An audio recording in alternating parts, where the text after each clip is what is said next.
47절부터 53절을 읽겠습니다.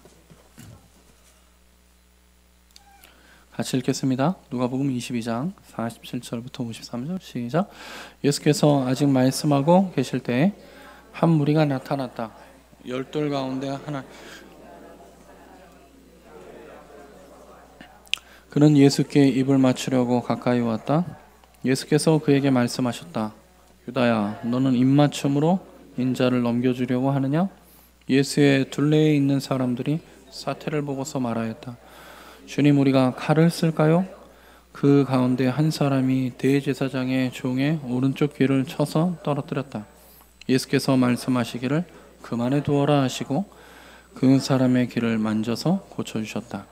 그런 다음에 자기를 잡으러 온 대제사장들과 성전 경비대장들과 장로들에게 말씀하셨다. 너희가 강도를 잡듯이 칼과 몽둥이를 들고 나왔느냐? 내가 날마다 성전에서 너희와 함께 있었으나 너희는 내게 손을 대지 않았다. 그러나 지금은 너희의 때요 어둠의 권세가 판을 치는 때다. 아멘.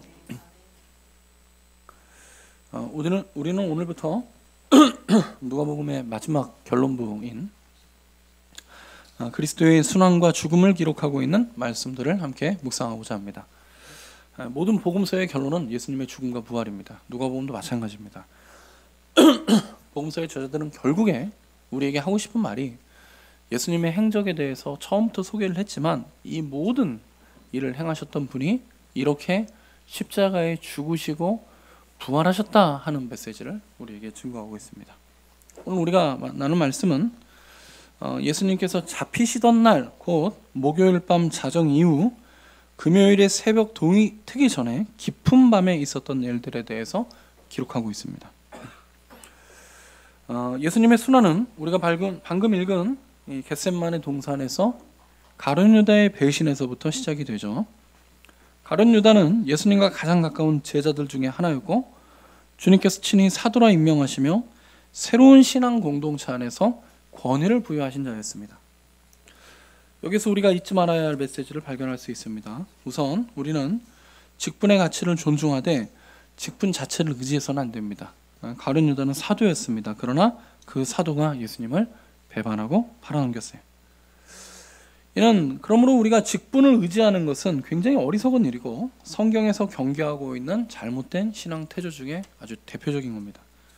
직분이랑 애당초 드러나는 표시이기 때문에 대부분 드러나는 모습을 통해서 주어지게 됩니다. 그래서 우리가 이렇게 드러나는 모습들에 의해서 주어지는 것들을 형식이라고 하죠. 우리는 여기에 대해서 너무 과도한 불만을 가져서도 안 됩니다. 내가 보니까 저 사람보다 사실은 이 사람이 훨씬 믿음이 좋은데 이 사람은 삶의 형편이 되지 않을 뿐이야. 맞습니다. 여러분, 그게 맞아요. 하나님께서 아시기 때문에 거기에 대해서 별로 불만을 가질 필요가 없습니다. 반대로 우리는 직분에 대해서 너무 과도한 기대나 거기에 대한 의지를 해서도 안 됩니다. 우리는 본문을 통하여서 이 가룟 유다의 배신을 통하여서 우리가 이러한 교훈을 배울 수 있죠. 그런데 우리 이제 본문을 쭉 읽어나가면 아시겠지만 이 가룟 유다의 배신은 한 예수 그리스도의 순환의 한 부분입니다. 한 부분이 이제부터 시작이 되는데요. 여기서 우리 모두가 유의해야 될 점은 예수님께서 스스로 자기의 고난과 죽음을 향하여 나가셨다는 거예요. 이게 그리스도의 순환 기사. 이 십자가 나중에 주님께서 십자가에 죽으실 때까지 주님께서 일관되게 취하신 그 모습이 무엇이냐면 이 가룟 유다도 있고 조금 우리가 이따가 보겠지만 베드로는 배신했다가 돌아오고 울고 회개하고 뭐 이런 일들이 있죠. 그리고 이 로마의 군병들이나 유대인들 또 백성들 군중들이 다 따로따로예요. 이들이 예수님에 대한 태도나 예수님에 대한 마음이나 또 이들과 이루어지는 예수님의 관계가 다 따로따로인데 예수님께서는 일관되게 십자가의 죽음을 향해서 걸어 나오고 계십니다. 주님께서는 스스로 가셨습니다. 여러분들이 복음서를 읽어보면 잘 아시겠지만 이 복음서의 기자들이 예수님의 죽음에 대해서 이렇게 기록을 할 때 공통되게 강조한 것이 무엇이냐면 예수님의 체포에서부터 십자가 처형까지의 과정이 매우 빠르게 진행돼요. 여러분, 예수님께서 이 지금 유다의 배반으로 사람들에게 잡히시죠? 잡힌 다음에 처형당하기까지 며칠 걸립니까? 예수님께서 체포당하시고 이 대제사장들의 무리들에게 붙잡히신 다음에 예수님께서 십자가를 지시기까지 며칠 걸리죠? 하루 안에 이날 죽으셔요. 체포당할 이날 죽으십니다. 놀랍죠, 여러분? 이런 식으로 죄인을 판결해가지고 죽이는 것은 흔치 않은 일입니다. 옛날에도 흔치 않았고요. 지금은 말도 안 되는, 어떤 사람을 여러분 아무리 큰 죄를 지었어도 이 사람이 체포돼가지고 사형당하기까지는 어느 나라에서나 몇 개월 걸립니다. 예수님께서는 단 하루 만에 체포당하고 죽으셨어요. 이 모든 과정이 일사천리로 진행이 되었는데, 이러한 처리가 가능했던 가장 중요한 이유가 무엇일까 생각하고 본문을 읽으면, 이 죽음의 당사자 되시는 예수님께서 당신에게 주어진 이 길을 아주 직선적으로 나아가십니다. 피하지 않으세요. 변호인을 요청하지도 않으시고요. 당신의 행동에 대해서 이거 뭐 니들이 잘 몰랐던 거야. 그리고 바로 잘못 진행되는 그 재판의 절차들을 예수님께서 바로 잡는 이런 일도 하나도 안 하시고 쭉 나가십니다. 오늘 본문에도 그러한 흔적이 보입니다. 유다가 예수님을 팔아넘길 때 예수님에게 입을 맞춤으로 대제사장들이 보낸 무리에게 신호를 보내는 겁니다. 이것은 유다의 주도 면밀함을 보여줍니다. 지금은 이 예수님의 제자들과 대제사장들의 그 갈등과 미움이 굉장히 이 긴박한 상황을 만들어가고 있습니다. 이 제자들이 그래서 칼을 2개나 가지고 다녔어요. 예수님이 기도하러 가시는데 너희들에게 칼이 있냐 했을 때 검 2개가 있다고 그랬잖아요. 이게 상황이 심상치 않다는 것을 제자들이 알았어요. 예수님께서 어디로 가시는지 이 제자들이 공개하지 않았고요. 자기들 밤에는 이 소수의 무리들만 예수님을 함께 했습니다. 경비대원들처럼.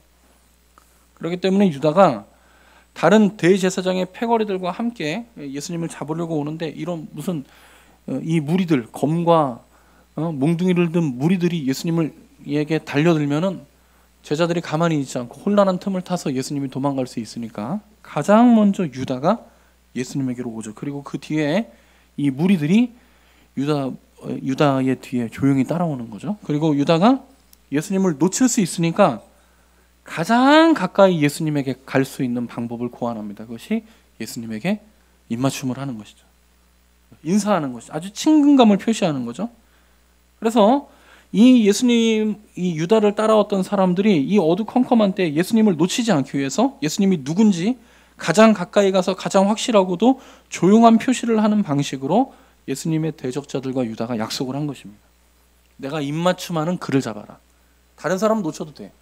내가 입맞춤하는 그, 내가 가장 가까이 가서 혹 예수님이 막 도망가려고 하면 유다가 잡을 수도 있겠죠. 그런데 예수님께서는 그러한 마음으로 자기에게 가까이 오는 유다에게 너는 입맞춤으로 인자를 넘겨주겠느냐 하고 나지막하게 말씀하셨습니다. 예수님께서는 유다가 당신의 다가오는 의도를 처음부터 알고 계셨죠? 유다가 가까이 올 때 야 조심해라, 유다가 검과 뭉치를 든 무리들과 함께 나를 잡으러 달려온다, 제자들에게 경계하시고 칼을 빼라, 경비해라, 이렇게 하지 않으셨어요. 내가 도망갈 테니까 시간을 벌어라. 다 알고 계셨어요. 유다가 가까이 다가올 때까지 기다리고 계셨습니다. 그리고 유다가 입맞춤하는 것을 예수님께서 보시고 네가 나를 이것으로 넘겨주는구나, 이렇게 말씀하셨습니다. 유다는 이 예수님의 말씀을 들었습니다. 하지만 유다의 신호가 떨어지자마자 대제사장들의 종들이 순식간에 예수님을 향해 달려들면서 예수님의 제자들과 이 대제사장들의 종들의 싸움이 시작이 되죠. 제자들의 저항이 생각보다 아주 극렬했습니다. 심지어 베드로는 칼을 꺼내 대제사장의 종 하나의 귀를 쳐서 떨어뜨리기까지 했습니다. 여러분, 이 상황을 잘 보시면은요, 예수님께서는요, 제자들 몇 명이죠? 3명의 제자들과 베드로와 야고보와 요한만 예수님과 함께 있었단 말이에요. 그런데 이 대제사장들의 무리는 검과 몽둥이를 들고 많이 왔어요. 그런데 칼을 들어가지고 휘두른 사람은 베드로예요. 그러니까 여러분, 이 상황을 보면은요, 이 대제사장의 종들은 많이는 왔지만 그 마음이 두려웠어요. 왜냐하면 성경에 보면은요, 이 사람들은 다음에 예수님에 대해서 사람들이 소문을 듣자, 이들은 예수님을 믿지는 않았지만 소문을 들어보니까 예수님 하나님의 선지자고 죽은 사람도 살린 사람이래요. 예수님을 잡으러 가면서 이 사람들이 얼마나 두려웠겠습니까? 엘리야를 잡으러 갔던 군인들이 몇 번 죽죠? 3번 죽습니다. 하늘에서 불이 내려와가지고 3번 살라가지고 죽습니다. 이 대제사장의 종들은 사실 명령에 따라서 왔을 뿐이지 예수님을 막 붙잡고 제자들을 해치고 이럴 마음이 없는 거예요. 그런데 이 제자들이 칼을 빼가지고 먼저 휘두른 거죠. 그래서 대제사장의 종이었던 말고의 귀가 떨어졌습니다. 아마 이 대제사장의 종은 여러 가지 그 공포와 마음의 불안함과 더불어서 그 육신의 고통이 이렇게 귀가 떨어져 나갈 때 얼마나 아팠겠습니까? 그래서 고함을 질렀을 것입니다. 이 컴컴한 밤에 이 대제사장의 고함 소리가 온 삶을 가득 채우죠. 그러니까 대제사장의 무리들은 더 큰 공포감이 있습니다. 죽은 사람을 살리니가 산 사람의 생명은 취할 수 없을까? 과연 우리가 무사할 수 있을까? 저가 정말 하나님께서 보낸 선지자는 아닌가? 여러 가지 두려움이 그들의 마음을 엄습했을 것입니다. 이때에도 도망갈 수 있었어요. 그런데 예수님께서는 칼을 들어서 자기를 보호하려는 제자들을 향해 그만두어라 이렇게 말씀하시죠. 이제 그만두어라. 자기를 잡으러 온 사람들에게 그만두라고 하지 않고 자기를 보호하려는 제자들에게 그만두어라 하십니다. 그리고 자신의 제자가 칼로 쳐서 떨어뜨린 그 귀를 그 대제사장의 종에게 다시 붙여주시며 그들에게 이렇게 말씀하시죠. 22장 53절에 보니까 너희가 강도를 잡듯이 칼과 몽둥이를 들고 나왔느냐? 내가 날마다 성전에서 너희와 함께 있었으나 너희는 내게 손을 대지 않았다. 그러나 지금은 너희의 때요 어둠의 권세가 판을 치는 때다 이렇게 말씀하셔요. 그리고 예수님께서 그들에게 끌려가십니다. 가자는 거죠. 내가 가겠다는 거예요. 안 가려면 얼마나 인간적으로도 우리도 안 갈 수, 여러분 우리도 이 정도 상황이 조성되면은요 저도 안 잡혀갈 자신이 있어요. 유다가 이렇게 나가오는데 유다가 어떤 속셈으로 오고 있고 이 유다와 함께 온 이 무리들은 어떤 마음이고 베드로가 이 종의 귀를 쳐서 이 혼란을 만들었을 때 저도 어떻게 도망갈 이 캄캄한 밤이 칠흑 같은 밤이에요. 예수님께서는 전혀 저항하지 않으십니다. 도리어 누구를 돕고 계시죠? 주님께서 지금 자기를 보호하려는 제자들을 돕고 계시는 것이 아니라 자기를 붙잡으러 온 이 대제사장의 무리가 일을 수월하게 할 수 있도록 예수님께서 스스로 자기를 유다가 예수님에게 입맞춤을 함으로 예수님이 누구인지 나타났지만 베드로가 칼을 쳐서 막 떨어뜨리고 그러면서 다시 이 혼란이 틈타죠. 그런데 예수님께서는 떨어진 귀를 붙여주심으로 자기가 그리스도라는 걸 아주 명확하게 나타나십니다.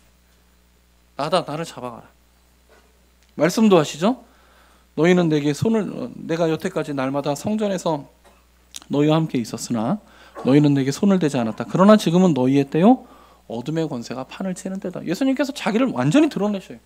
그리고 이들과 함께 대제사장의 집으로 끌려가게 되시는 거죠. 예수님께서는 이제 당신의 공생의 사역을 마칠 때가 되었음을 인지하고 계셨으며 그러므로 아버지의 뜻을 순종함에 대해서 지체하지 않으셨습니다. 사실 하나님께서 허락하지 않으셨다면 이들은 대제사장의 종들이 아니라 로마의 군대를 동원했어도 예수님을 잡을 수 없었을 것입니다. 그러나 이제 하나님께서 당신의 아들을 죄인의 손에 넘겨주고 계시며 하나님의 아들은 아브라함을 따라 나서는 이삭과 같이 대제사장의 손에 넘겨진 어린 양과 같이 그 길 가운데로 묵묵히 나아가고 있습니다. 아무 저항이 없어요. 이 길로 나아가고 있어요. 그리고 주님께서 친히 말씀하시기를 이제 어둠의 권세가 이 땅에 판을 칠 때다 이렇게 말씀하신 거예요. 여러분 이 말씀이 우리의 마음을 콱 울립니다. 어둠의 권세가 판을 치는 때 이와 같은 하나님의 역사하심은 우리의 마음속에 끊임없이 왜라는 질문이 떠오르게 하는 것입니다. 왜일까요? 도대체 왜 주님께서는 이 지렁이 같은 사람들의 손에 이끌려 죄인의 모습으로 질질 끌려가야 하는 것입니까? 여러분 정말 예수님께서 붙잡혀 가시는 이 모습을 보면은 분노가 납니다. 너희는 어찌하여 나를 강도답시 예수님이 강도입니까? 예수님이 도둑입니까? 왜 이들은 예수님을 강도 취급합니까? 예수님을 도둑 취급합니까? 예수님이 뭘 잘못했습니까? 왜 끌려가십니까? 우리는 대제사장의 종을 칼로 쳐서 공격했던 베드로를 나무라 할 수 없을 것입니다. 아마도 우리들 모두 이 자리에 있었다면 우리들도 그와 같이 행동했을 것입니다. 이 긴박한 상황에 제자들은 예수님께 물었죠. 주님, 우리가 칼을 쓸까요? 이렇게 물었습니다. 쓰고 싶다는 마음입니다. 쓰고 싶다는 거예요. 칼을 빼겠어. 그리고 이들은 예수님의 대답을 기다리지 않고 칼을 빼서 싸웠습니다. 베드로는 검을 사용해서라도 예수님께서 이 짐승 같은 무리들의 손에 이끌려가는 것을 막고 싶었던 거예요. 우리에게도 그와 같은 마음이 있습니다. 우리는 이 어둠의 권세가 판을 치는 이때를 보기 싫어요. 이거 확 뒤집어 버렸으면 좋겠어요. 왜 어둠의 권세가 판을 쳐야 합니까? 왜 예수님께서는 이들의 손에 끌려 대제사장의 집에 죄인처럼 가셔야 합니까? 그런데 오늘 주님께서는 우리 모두에게 이와 같은 마음에 대해서 그만두어라 말씀하시는 거예요. 그만두어라. 그리고 아무 죄가 없으신 분이 엄청난 죄를 지은 것처럼 폭도들의 손에 잡혀 마치 털 깎는 자 앞에서 잠잠한 어린 양처럼 이끌려가셨습니다. 아마도 베드로는 방금 전까지도 땅에 떨어진 귀를 다시 붙여주시는 그 예수님께서, 이게 얼마나 큰 능력입니까? 땅에 떨어진 귀를 다시 붙여주시는 이 능력을 보이시는 예수님께서 죄인들의 손에 겁박당하여 끌려가는 모습을 보며 도대체 주님께서 지금 왜 저 길을 걸어가시나 하고 마음에 물었을 것입니다. 우리도 이렇게 묻습니다. 그리고 바로 이 질문이 누가복음을 통해서 누가가 그의 독자들에게 증거하는 메시지의 중심 내용이라고. 왜입니까? 왜 예수님께서는 이 폭도들의 손에 이끌려 가셨습니까? 모든 것을 넘어갈 수 있었고 모든 것을 피해갈 수 있었고 전혀 당신에게 합당하지 않은 이 길을 곧 왜 이 세상에는 어둠의 권세가 판을 치고 있는 것일까요? 54절부터 62절까지 말씀 읽어보겠습니다. 누가복음 22장 54절부터 62절 같이 읽죠? 시작. 그들은 예수를 붙잡아서 끌고 대제사장의 집으로 데리고 갔다. 그런데 베드로는 멀찍이 떨어져서 뒤따라갔다.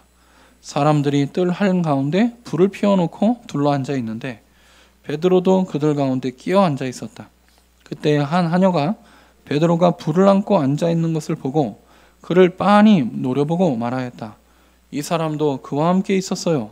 그러나 베드로는 그것을 부인하여 이렇게 말하였다. 여보시오, 나는 그를 모르오. 조금 뒤에 다른 사람이 베드로를 보고서 말했다. 당신도 그들과 한패요. 그러나 베드로는 이 사람아, 나는 아니란 말이오 하고 말하였다.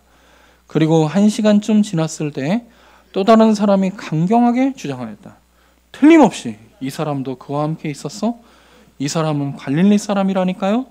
그러나 베드로는 이렇게 말하였다. 여보시오, 나는 당신이 무슨 소리를 하는지 모르겠소. 베드로가 아직 말을 채 끝내기도 전에 곧 닭이 울었다. 주님께서 돌아서서 베드로를 똑바로 보셨다. 베드로는 주님께서 자기에게 오늘 닭이 울기 전에 내가 3번 나를 모른다고 할 것이다 하신 그 말씀이 생각났다. 그리하여 그는 바깥으로 나아가서 비통하게 울었다. 아멘. 아마 성경 전체에서 그리스도인들의 눈물이 가장 많이 그 흐른 그 본문을 찾는다면 이 본문일 것입니다. 이거는 우리가 베드로의 이야기인데 이것을 쭉 읽고 있으면 이거는 베드로의 이야기라고 생각할 수 없는 부분이 너무 많아요. 베드로의 이야기가 아닙니다. 우리의 이야기예요. 그러니까 많은 성도들이 이 본문을 보면서 우는 거예요. 베드로가 밖으로 나가서 비통하게 울었다. 여러분, 우리는 이 베드로의 통곡의 눈물을 알고 있습니다. 저는 알고 있습니다. 저는 베드로가 왜 이렇게 비통하게 울었는지 압니다. 우리에게도 이 눈물이 있습니다. 모든 하나님의 백성들에게는 이 베드로의 눈물이 있어요. 다른 사람 얘기라고 생각할 수가 없어요. 우리는 베드로를 비난을, 방금 전까지 베드로가 예수님이 잡혀가는 걸 막기 위해서 칼을 빼가지고 싸운 사람입니다. 생명을 걸었던 사람이에요. 베드로가 끌려가시는 예수님을 뒤쫓아갑니다. 여러분, 베드로가 예수님을 추적했던 이유가 무엇이겠습니까? 예수님이 어떻게 죽나 구경해야지. 저럴 줄 알았어. 잘난 척하더니 결국 저렇게 이런 마음이 안 했어요. 베드로는요, 예수님을 뒤쫓아갔던 이유가 성경이 증거하지 않기 때문에 우리 명확히 알 수 없지만 추정할 수 있는 몇 가지가 있습니다. 아마도 베드로는 기회가 있었다면 예수님을 탈출하도록 도와주려는 마음이 있었을 수 있어요. 내가 한번 기회를 봐가지고 예수님 구출해야겠다. 혹은 하나님께서 이대로 예수님을 버려두실 리가 없다. 반드시 저 사람들의 손에서 하나님께서 꺼내주지 않을까, 천사라도 보내서 하나님께서 꺼내주지 않을까 하는 기대와 간구가 그 안에 있었을 것이 분명합니다. 분명한 것은 베드로가 어떤 목표로 예수님을 쫓아가는지 그 분명한 목표는 모르겠지만 이 모든 게 다 있었을 수도 있어요. 분명한 거 한 가지는 베드로는 예수님을 사랑했기 때문에 예수님을 쫓아갔습니다. 그건 분명합니다. 베드로는 내가 예수님을 쫓아가서 예수님을 부인해야겠다, 그러려고 쫓아간 게 아니에요. 그거는 확실합니다. 그런데 베드로가 예수님을 이렇게 뒤쫓아가서 예수님을 부인하는 자리에 이르러, 이것이 삶의 아이러니입니다. 그의 마음은 이게 유다하고 베드로의 차이가, 유다는요 예수님을 팔아먹으려고 왔어요. 처음부터 의도가 그래요. 유다가 예수님께 와가지고 입맞춤을 했던 것은 내가 저 예수를 팔아넘겨야겠다, 그러려고 온 거예요. 베드로는 그게 아니에요. 베드로는 예수님을 배반하려는 마음이 추호도 없었어요. 방금 전까지 싸웠다니까요. 방금 전까지. 이게 다 하루에 일어난 일이에요. 목요일 자정 이후에 이 몇 시간 되지 않는 이 시간 가운데 베드로가 몇 시간 만에 예수님을 그렇게 부인했겠습니까? 몇 시간 만에 그 예수님에 대한 그 마음이 아닙니다. 마음이 똑같아요. 똑같은데 부인하고 있어요. 방금 어젯밤에는 내가 죽는 일이 있어도 주를 떠나지 않을 것이라 했던 그 베드로가 몇 시간 만에 예수님을 부인하고 있습니다. 이것이 우리의 삶이죠. 우리의 마음과 결심이 결국 우리를 주님을 부인하는 자리에 이끌어갈 때가 있습니다. 이럴 의도가 없었는데 내가 내 자신을 보니까 그러고 있는 거죠. 특별히 오늘 본문 말씀에서 중요한 단어는 본다는 말입니다. 56절에 보니까 한 하녀가 베드로를 보았다 그러죠. 그리고 그에게 이렇게 말합니다. 내가 저 사람이 그와 함께 있는 것을 보았다. 58절에 또 다른 사람도 베드로를 보고 너도 저 예수와 한 패거리가 아닌가 외쳤습니다. 베드로는 두 번 모두 이들의 말을 단번에 부인하죠. 아마 이때부터 베드로는 이 자리에 온 것을 후회했을 것입니다. 그러나 지금 여기에서 자리를 박차고 나간다면 자기가 그리스도의 제자라는 것을 스스로 인정하는 꼴밖에 되지 않았기 때문에 그는 계속해서 자리를 지켰습니다. 그리고 마지막으로 또 다른 사람이 매우 강력하게 베드로를 진역하며 그가 예수와 함께 있는 것을 내가 보았다 지정했습니다. 그리고 베드로가 마지막으로 당신이 무슨 이야기를 하는지 내가 알지 못하겠다 하셨을 때 61절에 예수님께서 뒤를 보아 베드로를 똑바로 바라보셨습니다. 본다는 단어가 계속 반복돼요. 그리고 61절에 예수님께서 베드로를 보는 게 하이라이트입니다. 둘이 눈이 마주쳤습니다. 그때 베드로가 더 이상 그때 누가가 주석을 달죠. 베드로는 주님께서 자기에게 오늘 닭이 울기 전에 내가 3번 나를 모른다고 할 것이다 하신 그 말씀이 생각나서 바깥으로 나가서 비통하게 울었다. 더 이상 참지 못했습니다. 모두 다 베드로를 바라보고 있습니다. 그러나 다른 사람들이 베드로를 바라보는 그 이유와 예수님이 베드로를 바라보는 이유는 다릅니다. 모든 사람들은 베드로를 힐난하고 추궁하고 고발하기 위해서 바라보았지만 예수님께서는 베드로를 보면서 사람들이 베드로를 보고 한마디씩 던졌죠. 네가 예수의 패거리다. 너 거짓말하지 마라. 예수님께서 베드로를 보시고 야, 네가 나를 부인할 줄 알았다. 내가 부인한다고 했잖아 어제 저녁에. 예수님 이렇게 안 하셨어요. 보시고 아무 말씀하지 않으셨습니다. 베드로는 예수님을 이미 용서하셨음을 알리기 위해서 그를 바라보셨습니다. 다 안다는 거죠. 네가 나를 지금 나를 부인하고 있지만 내가 너의 마음을 안다는 거죠. 여러분 그래서요. 그 요한복음에 보면 요한이 나중에 베드로가 예수님을 부인한 다음에 만났을 때 네가 나를 사랑하느냐 했을 때 베드로가 뭐라고 대답합니까? 내가 주를 사랑하는지 주께서 아시나이다. 고백하는 거예요. 봤거든요. 예수님의 눈을. 베드로는 그가 지금은 비록 넘어졌지만 예수님은 베드로가 지금 비록 넘어져 있지만 다시 회복하리라 하신 말씀을 기억하게 하기 위해서 그를 바라보고 계십니다. 예수님은 베드로를 비난하지 않으셨습니다. 베드로를 용납하시고 베드로를 용서하시고 베드로를 강하게 하십니다. 그래서 베드로는 결국 예수님과 눈이 마주친 이후에는 더 이상 참지 못하고 밖으로 나가서 비통하게 울었습니다. 베드로가 회개한 겁니다. 여기에서부터 베드로가 회복되기 시작해요. 여러분 놀랍죠? 예수님께서 지금 어떤 일을 하고 있는지 잘 보십시오. 이 밤에 지금 왜 어둠의 권세가 판을 치는 때인가? 이를 잘 보십시오. 이 어둠의 권세가 판을 치는 이때에도 주님께서는 여전히 하나님께서 당신에게 맡겨진 사역을 꿋꿋하게 감당하고 계십니다. 이 밤이 구원의 밤이었던 사람이 있어요. 63절부터 65절을 읽어보겠습니다. 같이 읽죠. 시작. 예수를 지키는 사람들이 예수를 때리면서 모욕하였다. 또 그들은 예수의 눈을 가리고 말하였다. 너를 때린 사람이 누구인지 알아맞추어 보아라. 그들은 그 밖에도 온갖 말로 모욕하면서 예수에게 욕설을 퍼부었다. 자, 이 63절부터 이제 예수 그리스도에 대한 본격적인 고난이 시작이 되죠. 대제사장들의 모욕과 순환이 시작이 됩니다. 이 슬픔의 밤에 의기양양한 사람들이 등장하고 있습니다. 이들은 마치 샌드백처럼 예수님을 두들겨 패면서 희롱하고 있습니다. 생각보다 예수님을 잡아들이는 것이 너무나 쉬웠습니다. 구약 성경에 보면 엘리야를 잡으러 갔던 아합의 군대는 몇 번이나 하늘에서 떨어지는 불에 타 죽었습니다. 그런데 예수님께서는 저항 한번 못 해보고 잡혀왔습니다. 아무 일도 없었대. 그냥 쓱 잡아온 거예요. 우리 예수님 잡아오겠습니다 하고 이렇게 몇몇 이 뭐 정식적으로 훈련받은 로마 군인 같은 그런 강력한 군대도 아닌데 대제사장의 집에서 일하는 그 하인들과 경비병 몇 명을 보낸 것인데 예수님 잡아왔어요. 이거 아무것도 아니구나. 이들에게는 어떠한 두려움도 없습니다. 예수님께서는 저항 한번 이들이 때리면 맞았습니다. 이들이 조롱하면 그 조롱을 당하고 이들이 흔들면 흔들리고 예수님께서 하신 말씀대로 어둠의 권세가 판을 치는 때입니다. 예수님이 아무것도 아닌 것 같습니다. 이 사람들이 예수님을 붙잡고 예수님을 나뒹굴게 하고 예수님을 이리저리 흔들고 있습니다. 이들은 예수님께서 어떻게 붙잡혀서 여기 왔는지 모르고 있어요. 그래서 이들의 담대함은 이들의 무지함에서 비롯된 것입니다.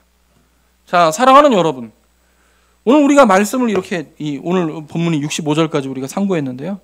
여러분 이 말씀을 곰곰이 생각해 보십시오. 여러분은 지금 예수님께서 어떠한 자리에 계시는지 알고 계시겠습니까? 아시겠습니까? 누가는 두 가지를 강조하고 있습니다. 첫 번째는 우선 예수님께서는 당하시는 이 모든 고난이 예수님께서 다 이 고난을 안 당할 수 있었다는 거예요. 누가가 계속 가르쳐 주는 거예요. 그리고 예수님께서 당하는 이 모든 고난은 주님께서 당하지 않을 수 있었을 뿐만이 아니라 예수님께서 안 당했어야 하는 일들이에요. 예수님은 이렇게 사람들이 흔들면 안 되는 분이에요. 예수님은 사람들이 때렸지만 예수님은 맞으면 안 되는 분입니다. 예수님을 때리면 안 돼요. 사람들이 예수님을 때렸다고요. 예수님은 조롱당할 만한 분이 아닙니다. 예수님은 비난당할 만한 분도 아니고 예수님은 욕을 들으실 분도 아닙니다. 그런데 이 모든 일들이 일어났다는 거예요. 그래서 우리는 이 본문을 보면서 큰 슬픔을 느껴요. 이거 아주 비참한 일이고 비극이에요. 어둠의 권세가 판을 치는 때입니다. 어둠의 권세가. 우리에게도 베드로와 같은 그런 분노와 통곡이 있는 거예요. 이 베드로에게 있었던 이 사건이 우리에게도 그대로 일어납니다. 왜 이런 일이 있습니까? 어둠의 권세가 판을 치고 있기 때문입니다. 그러나 사랑하는 지체 여러분, 이 어둠의 권세가 판을 치는 이때에 이 세상의 중심에 주님이 지금 어느 자리를 서고 계시는지 잘 보십시오. 왜 예수님께서는 이 모든 일을 다 수용하신 것입니까? 주님께서는 지금 무엇을 하고 계신 것입니까? 주님께서는 우리가 서야 할 죄인의 자리에 서고 계시는 것입니다. 예수님께서 이 자리는 예수님에게 합당한 것도 아니고 예수님께서 쓰지 않을 수도 있었던, 예수님이 얼마든지 피할 수 있는 자리였는데 이 자리는 어떤 자리냐면 저와 여러분이 서야 할 죄인의 자리에 예수님께서 예수님은 죄인처럼 끌려가셨어요. 누가복음은 우리에게 예수님의 비폭력 시위를 가르치는 것이 아니라 예수님의 구속과 속죄를 증거하고 있습니다. 예수님을 잡은 무리들이 누구입니까? 대제사장들이에요. 예수님께서는 구약의 어린 양처럼 제사장의 손에 붙들려 계십니다. 왜 어린 양이 제사장의 손에 죽임을 당했죠? 그것은 어린 양을 드린 죄인들을 위해서 어린 양이 죽은 거예요. 보라, 세상죄를 지고 가는 하나님의 어린 양이, 그 하나님의 어린 양이 지금 대제사장의 손에 붙잡혀 성전으로 들어가고 계십니다. 예수님께서는 죄인의 자리, 곧 저와 여러분이 가야 할 그 자리로 가고 계십니다. 심판의 자리, 죽음의 자리, 지옥으로 주께서 힘써 내려가고 계십니다. 이것이 하나님께서 당신의 아들 예수 그리스도에게 맡기신 사명이었어요. 주님을 돕는 이도 없고 그를 이해하는 이도 없고 아무도 예수님의 편을 들어주거나 변호해주는 사람도 없이 심지어 하나님과 예수님 자기 자신마저도 스스로를 부인하며 묵묵히 저와 여러분이 서야 할 자리로 주께서 나아가고 계십니다. 죄인의 자리로 나아가고 계셔요.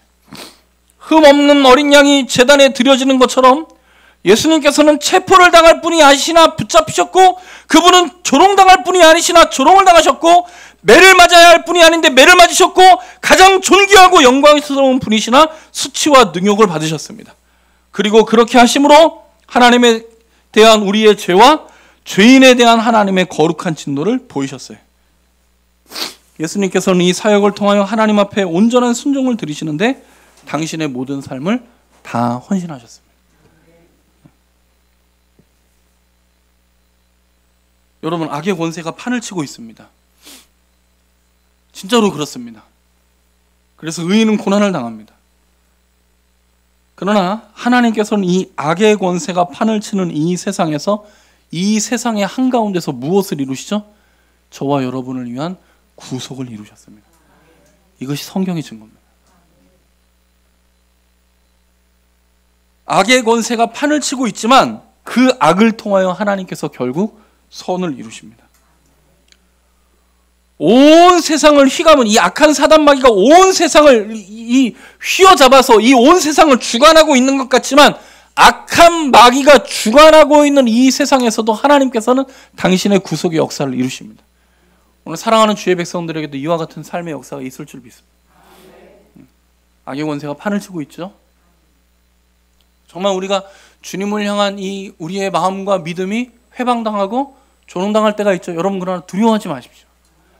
하나님께서는 이 악의 권세가 판을 치는 이 세상에서 당신의 구속의 역사를 이루십니다. 지금까지 이루어 오셨고 앞으로도 이루실 것입니다. 사랑하는 지체 여러분, 주께서 당하시는 이 모든 고난과 조롱과 수모와 고통과 죽음이 모두 우리를 대신한 것임을 여러분은 믿으십니까? 주님께서 우리가 서야 할 자신을 세워주심을 알고 계십니까? 악의 권세가 그렇게 판을 쳤지만 예수님께서는 이 하나님께서 맡겨주신 사명을 감당하심으로 우리를 위한 온전한 의를 이루신 줄로 믿습니까? 오직 이 사랑과 은혜 안에서 우리는 살아계신 하나님의 은혜의 보좌 앞으로 이때에도 나아갈 수 있습니다. 악의 권세가 판을 칩니까? 하나님의 은혜의 보좌로 더 가까이 나아가십시오. 한 주간도 여러분 앞에 주께서 보이신 이 생명의 길이 밝히 비추어 주기를 주의 이름으로 축원해 드립니다.